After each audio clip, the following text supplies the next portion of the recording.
Hassan Rada from mathemath.com. Let's start with question number 5 of exercise number 5.1. The statement of this question is, actually we are given this equation and we have to factorize this equation. So for factorization of this equation हम सबसे पहले इसी तरह से जैसा कि last question में हम कोफिशिएंट को ले लेते हैं साइड्स वाले कोफिशिएंट्स को, तो हमने यहाँ पे इन दोनों कोफिशिएंट्स को ले लिया।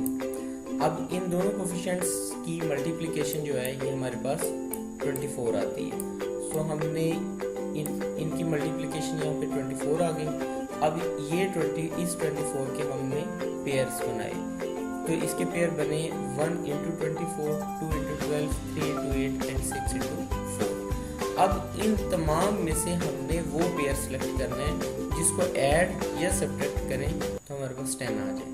अब जैसा कि हम ये फर्स्ट पेयर को ले लेते हैं, तो इसमें अगर हम 24 में 1 ऐड करें तो 25 आ जाता है। 24 में से 1 को सब्ट्रैक्ट करें तो ये हमारे पास 23 आ जाता है। तो इसका मतलब है कि ये पेयर तो ठीक नहीं है। क्यों? क्योंकि हमें तो यहाँ पे इनकी एडिशन या सब्ट्रैक्शन के बाद 10 चाहिए। इसी तरह से हम तमाम पेयर्स को देखते हैं, तो ये देखें कि ये पेयर जो है ना ये कंपैरेटिवली बेहतर है। उस बेहतर होने की वजह ये है कि यहाँ पे अगर हम 6 और 4 को एड अप करें तो ये हमारे पास 10 आ जाता है। तो जस्ट हमने इस तरह से किया कि ये 3x स्क्वायर, तो ये हमारे पास इस 10 को हमने स्प्लिट अप कर लिया, डिवाइड कर लिया 2 पार्ट्स में। एक हमारे पास आ गया -6x और दूसरा आ गया -4x प्लस 8 = 0। अब नेक्स्ट बड़ा सिंपल है। अगर हम यहाँ देखें तो हमें ये अंदाज़ा हो रहा है कि इन दोनों में से यहाँ पे 3x को कॉमन लिया जा सकता है। तो हमने यहाँ पे 3x को कॉमन ले लिया। अब 3x को कॉमन लेने का ये मतलब है कि ये सारे का सारा 3x पर डिवाइड हो रहा है।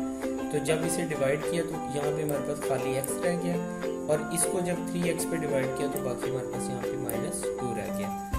अब इन दोनों में से भी हम इसी तरह से -4 को कॉमन ले लेते हैं, क्योंकि यहाँ पे ये भी 4 पे डिविजिबल है, ये भी 4 पे।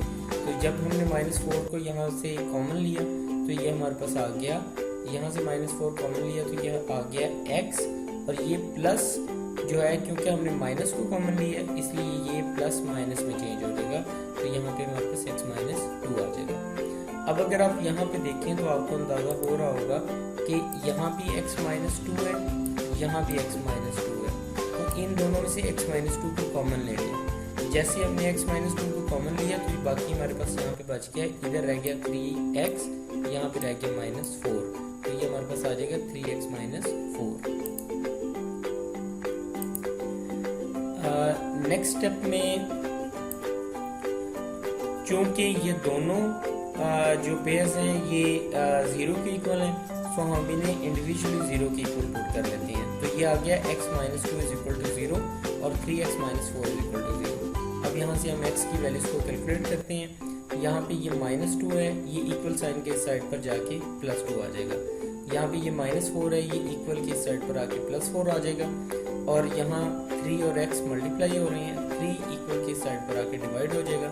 सो x = 4/3 और x = 2, और इस तरह से हमने इसको फैक्टराइज करके x के दो जो है पॉसिबल सॉल्यूशन सेट्स को कैलकुलेट करके ये क्वेश्चन कंप्लीट हो चुका है। अगर आपको इसमें कोई कन्फ्यूजन है तो आप हमसे कांटेक्ट करें। हमारा यूट्यूब चैनल अवेलेबल है, आप उसे सब्सक्राइब करें ताकि हमारी लेटेस्ट वीडियोज़ और अपडेट्स आपको मिलती रहें। Thanks for watching mathemath.com।